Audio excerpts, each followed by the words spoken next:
Welcome, viewer. Um, Today I'm gonna be bringing you review of the Fiio Btr17. I put off this review for a little while because I wanted to spend some time with the DAC and really get to have a good amount of time of listening, and I wanted to experience it thoroughly before I decided to jump in and do a review. So what we're looking at here today is the Fiio Btr17, and this is a portable DAC amp that features both Bluetooth and wired amplification and decoding. It's a high-res DAC. It features, if I'm not mistaken here, dual ESS 9069 DACs. It has Bluetooth codec QCC 5181, which allows you for Bluetooth, what I believe is called multi-stream, so you can stream your music or receive data, correcting myself, from multiple devices at the same time. I have not used that feature. I don't find myself needing it. But let me go off here by the description on the box as well. So you have the codecs, you have LDAC, you have aptX, and you also have MQA. The DAC is rated for power input for 5 volts to 2 amps, and you're looking at the max supported headphone impedance from 150 ohms to 300 ohms. I don't have anything that requires that much power. I do have a few planar magnetic headphones, but I don't use them on this DAC. So looking at the DAC physically, you have your volume knob. So here you can see you have volume up and down. You can set it up on the app to go between either from 0 to 60 or from 0 to 120. If you have your power button, you have your microphone. This DAC also includes a microphone, so when you take calls, you can use it to speak into the mic. You have your track back, track forward. You hold it down. It allows you to Bluetooth pairing. You have your toggle switch for PC. Okay. Bluetooth. And you also have your phone. This is direct mode for when you want to use a more power hungry headphone on this DAC amp.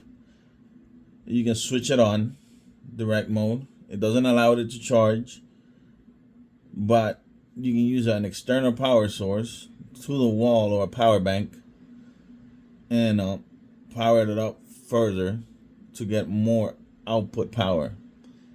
And this is your USB connection for wired connection to your device, not Bluetooth. So that allows you to have, in my case, I stream my music through Tidal. So this is a good case scenario if I'm not doing anything physical or moving about. And I just want lossless, high fidelity audio. That all depends on what the artist uploads, but this is how you achieve that. Like I said, you got your volume knob. Now, taking a look up here, you have your outputs for your headphones. You have your 3.5 single-ended. Okay. And this is gonna be for earbuds, some dynamic headphones, lower impedance stuff, things that don't require a lot of power. Now you have your balance output, your 4.4. This is what's gonna allow you to push headphones up to 300 ohms at 40, I believe from what I read here, 40 milliwatts, which is, it's not gonna be loud volume, but it's gonna be acceptable. I have found this particular DAC amp is not very powerful for those type of headphones. You're gonna have listening levels that are acceptable, but it's not gonna be anything loud and going to extreme levels per se. So, you cannot expect these to do what like a desktop rig or something more dedicated with power to the wall. This is gonna be mostly for on the go. When it comes to sound quality, this is a very linear DAC amp. If you want it to be, right out of the box, if you don't EQ it, you can see here I have an EQ setting. This is gonna be very linear, very clear. It's not gonna alter what the recording was made to do from the get-go. It's gonna give you what the artist, the producer, whoever mixed that sound wanted you to hear for the most part. It is gonna be very transparent, very linear. I don't listen that way. I EQ everything. All of my headphones are EQ'd. It's just, there's not a perfect thing. I have a taste for frequency, and that will be mostly a Harman curve, a V curve type of deal. Something that resonates with what I listen to, which is mostly metal, gothic rock, alternative stuff.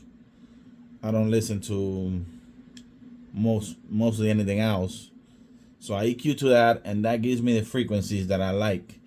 As for things that are come with the DAC amp, you're gonna have your carrying case. It's an okay case. Has a little clip you can undo here, so you can run it through a belt or a loop in your pants, and it has a strong clip force. It'll do the job. You can do like a carabiner here on this little loop and hang it from there. I keep it in here, but I don't find it to be particularly good. It slides out really easy. Like, it'll come off easy if you put on your you pull on your headphone wire, it'll come off really easy. You also get your USB-C to USB-C for mobile use wired. And besides that, Bluetooth connections mostly stable. I don't think I have any complaints about that. It all depends on the environment you are in. Like, when I take this to the gym, there can be some issues with it, but I think it's mostly the internet connection there when I'm there. But overall, it's rock solid. You're not gonna have issues with interruption to your music.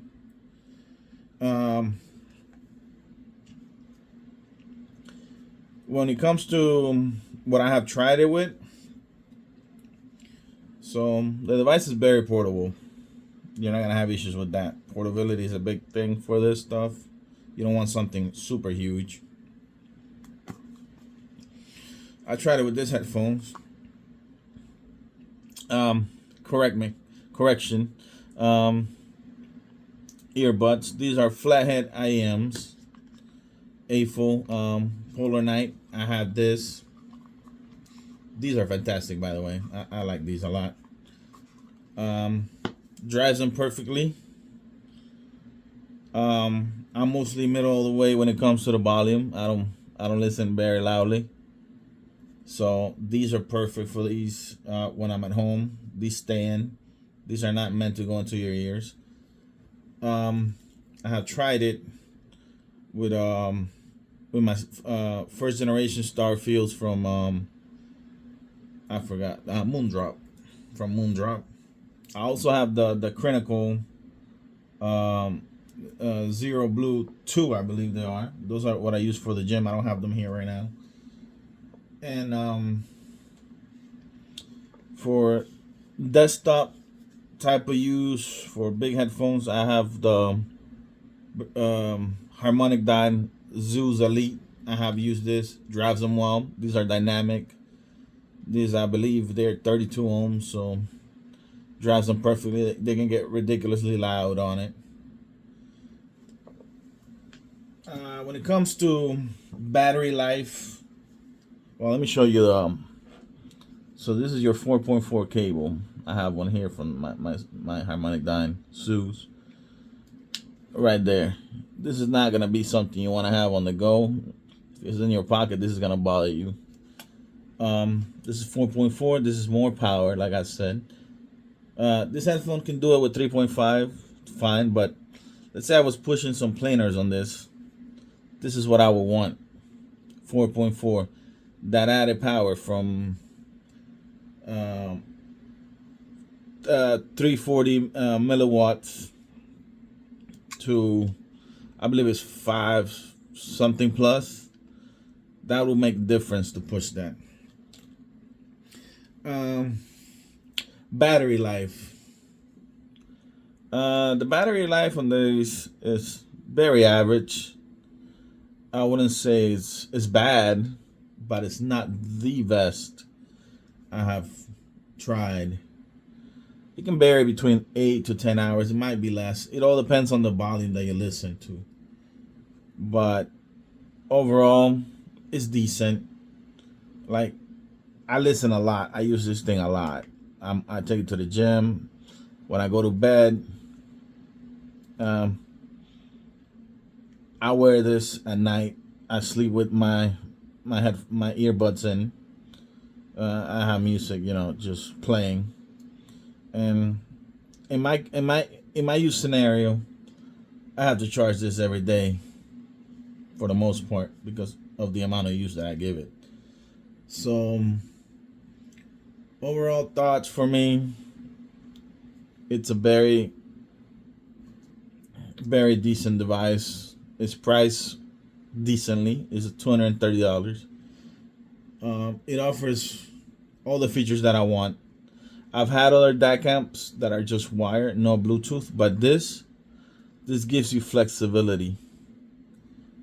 And you're not gonna sacrifice so much audio quality when using Bluetooth. It'll sound very good, better than your average earbud. Your wireless Bluetooth earbud. It'll sound better than Bluetooth headphones. It has the capacity. It has the latest codecs. It has everything that you need in that case scenario. Would I recommend this? Absolutely. I enjoy it. I think it's great. It has flaws. I will showcase this here later in the video. I'll put a little transition in there to show you the app. The app it has a lot of features. It is feature rich, but it's very slow. When you boot the app, it takes a while to be able to do anything on it, for it to connect to the device. I get it because it's Bluetooth and it's data transferring through it. Bluetooth is not the fastest data transfer. I just really wish it was faster. But besides this issue that I mentioned, it's a fantastic device. One of my favorite things that I own right now. Compared to other things that I own, I have a shit Magnus Amodius DAC amp stack, which is 100% more expensive than this. And for clarity and sound, this matches it. This little portable DAC amp matches it. And I can't complain on that level. It sounds great. You can EQ to your heart's content in the app. That's what the app. The app is a bit laggy, a bit slow, but once you set it, you forget it. So I enjoy this device. I recommend it thoroughly. It's a good purchase. I wanted to wait a few months of ownership to do a review. And yes, you should buy it if you're looking into this. Probably one of the better ones you can buy. And yeah, thank you for watching. I hope you like this video. And I hope to bring you more stuff soon. I will try to be active on this channel. I'm hoping it can grow. Maybe we can get sponsors and things like that to review more things. This is the first video, but it won't be the last. And I thank you for watching, and leave a comment, subscribe if you like, and I will bring you more content as soon as I am able to. Thank you so much for watching. All right, so here it is. Like I promised, the app. I'm sorry for the glare. I got the light on my ceiling, kind of reflecting on the phone, but so here's the app, right? That's the app loading up. Okay. See how it's still just buffering, like loading. That's the part of the app that's a bit annoying. It takes several seconds. It's not instantaneous. It's not something that happens fast. So let me go through the settings here real quick. So you have your idle power off. I set mine to 5 minutes. Battery protection, that's if you don't want to, supposedly to extend the life on the battery on your device. I keep that off because it only lets it charge up to 80%. Screen brightness, that's what I'm working with, level 3. You have your power off timer, Bluetooth codecs. You can turn them all on. You got aptX HD, aptX LDAC, AAC, aptX adaptive.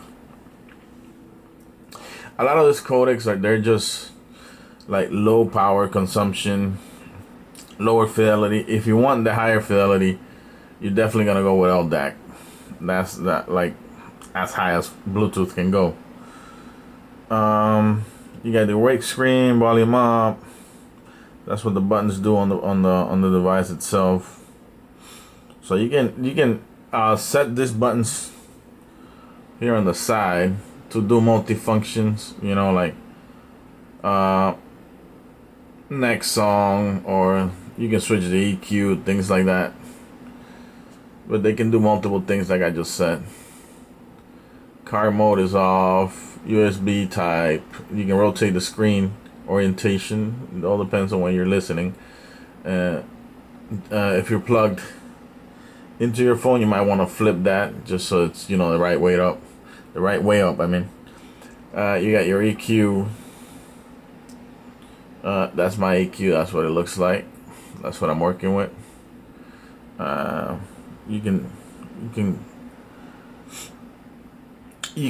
tune up to 16K. So usually when you get older, these are frequencies that are not as perceivable. So I'm not that old. I'm only 37, but still, Like the more high pitched stuff, you know, your ears are not gonna be able to perceive them at a certain age, so you can raise those. Some parts of the treble I like to drop a little bit because those I can hear well, and if they're too high, you know, they can be irritating to your hearing. It might not be pleasant for some, at least in my case. You got your, well, you see the app is a little funky. So the volume max levels, like I said before, you can set it to 60 to 120, something like that. My volume right now is around 32. That's what I listen at when I'm at the gym. That's pretty loud for my earbuds, for my in-ear IMs. Distortion compensation, I'll turn that off. You got your gain level, high gain, your low pass filter. I tried, you know, I'm not too well versed in this. I don't know exactly what it does. I think it's just for the roll off on the audio. So it's a little bit snappier, it's a little bit quicker between frequencies. So I keep it fast, linear. Even though that might be canceled out by my EQ. I am not sure about that, but I just leave it at that. You can also, you know, you have many options here. Someone that might be more knowledgeable about this might be able to say what they all do, but I don't. And then you got your device guide, you know, your physical buttons, the description of everything, what it does here. I'm well versed on this. I already know this stuff, so I don't really need this, but it is something that some people, you know, if you don't have your manual handy, this is a way to learn all the functions of the device. So yeah, when you go back here, you see the app has to reload, and I think that's the main negative part when it comes to this device. The app is useful, it is very slow, but it works, it gets the job done. So, and it is really good because you on mobile you have some EQ applications, but you know they have ads or you have to pay for certain things. Here it's already on your device, you're ready to go. So that's about it, really. I hope this review helps you make a decision on your purchase. And again, thank you for watching, and I hope to bring you more content here soon.